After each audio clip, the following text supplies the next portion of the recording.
yangu ya nasiga 13 June 2023. Ndio kutamba kwacho kwa kampeni yangu ya kukwiza kuita mtungamiri wa nyika ya Zimbabwe. Sitarangu Henry Mutasa. Nili mtungamiri wa batora Kambizi party. Ndio kumbira mazimbabwe zikwese. Muni votere niite mtungamiri wa nyika yenu pa kukwizora August 2023.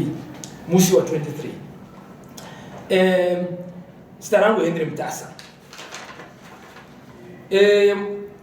Mwese mazimbabwe muno koko kukwiza kuita ma MP, kuita ma councillor, wawadi ma councillor ma province kana mnoda kukwiza nchi shanda na batora Kambizi party.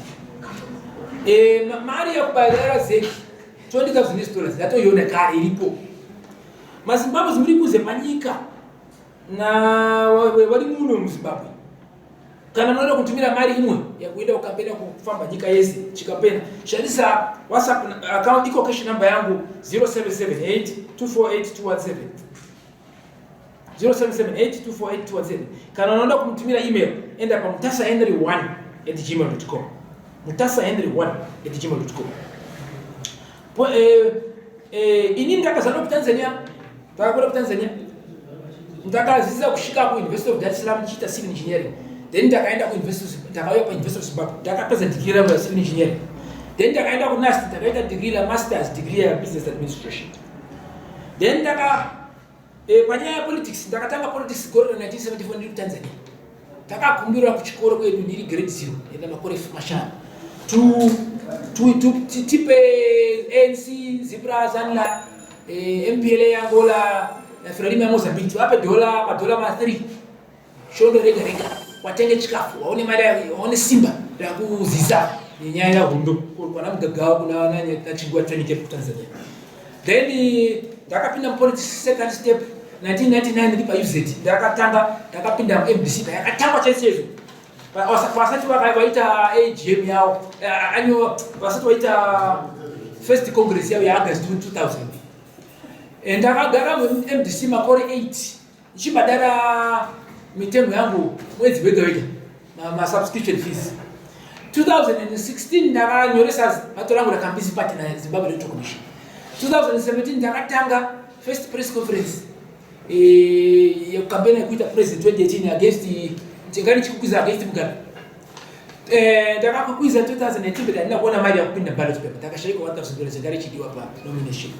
Hizo zote ndakukwiza kuita president wa Zimbabwe pa kwiza regular 23 August 2023. Manifesto ya bato langu kwa Kambizi party ina mapoints yaka wana. Ukada kuona zimwe zili manifesto ya Kambizi party. Nyora Henry Mutasa kwa Facebook, Google, YouTube, Twitter, Instagram. Uone ma video yangu ya campaign, uone ma audio yangu na zimwe zake za anyora mkatu.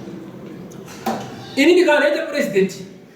Naona kuwaka makliniki Chikoro kwese mabuku matatu kumusha. Yanafana kuwa na kliniki yao Chikoro cha. Chikoro na makliniki zinafana kuwa na mishonga, madokta, manesi na manesis. Manesi na madokta nafana kuwa tonosha karaka. Kanaita president Chikoro zese, wana wa Chikoro wanapewa ma laptop ya mahala kutanga ECD. Kuenda kushika kwa university. Kanaita president wa Zimbabwe. Buku rega Zimbabwe no akirwa deep tank lake. Mvura yacho ya deep tank na mishonga yacho ya deep tank inopiwa na urumende. Point number 4 pa manifesto ya Kambizi party. Kanaita president wa Zimbabwe pa August 2023 munu wese anoshanda. Basira private sector wawezele ma company yao, ma branches yao, mabasa ya one day. And the salaries of Zimbabweans wanaona kuwa minimum $600 kanaita president.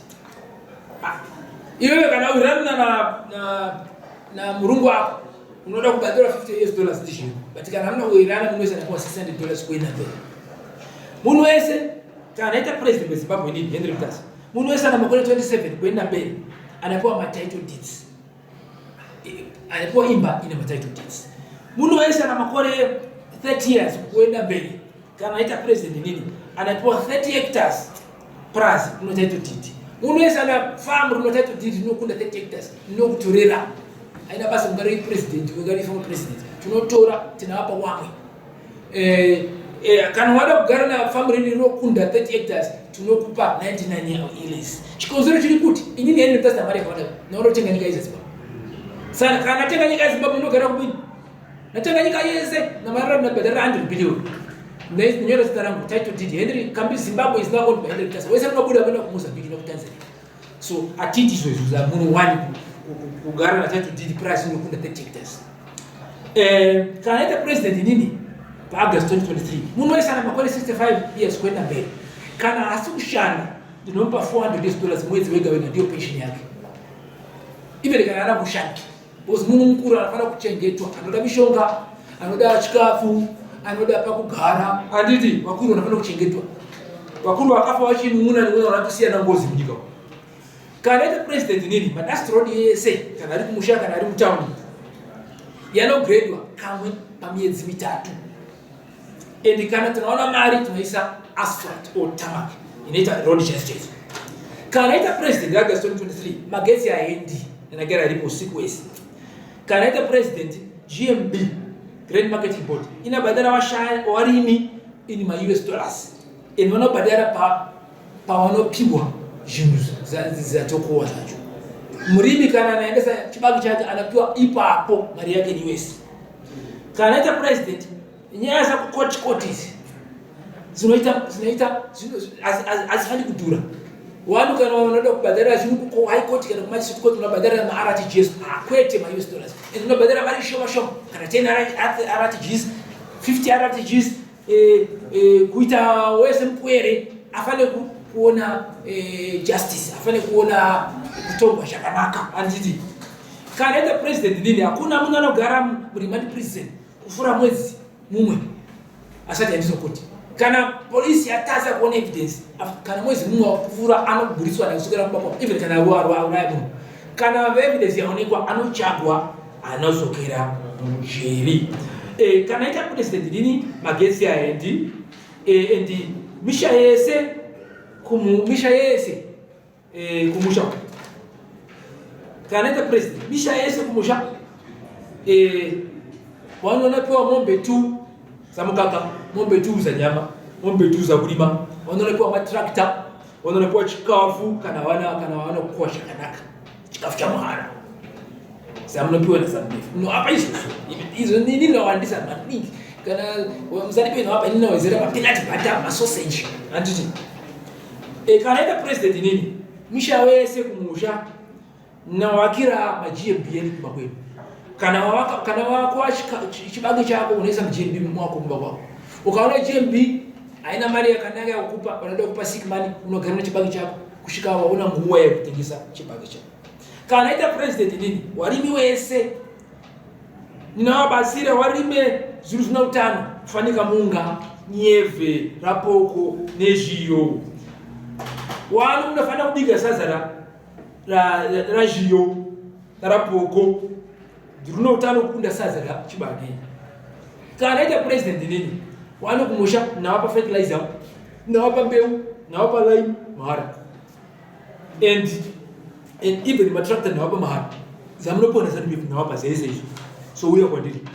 Pa chaku pesira. Pana mtemo mnyuani huu wa private voluntary organization.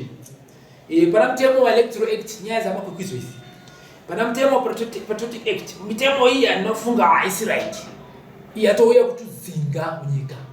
Aili tuone kusunu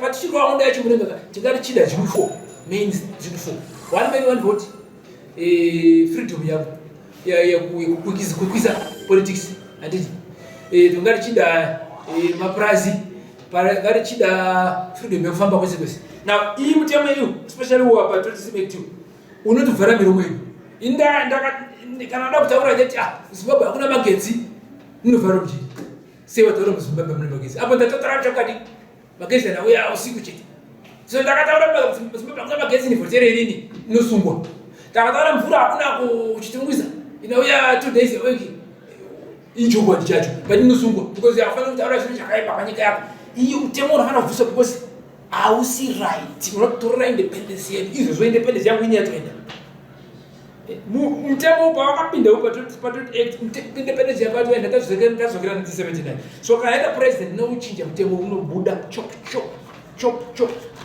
Alright, Mutasa mtungamiro batura Kambizi party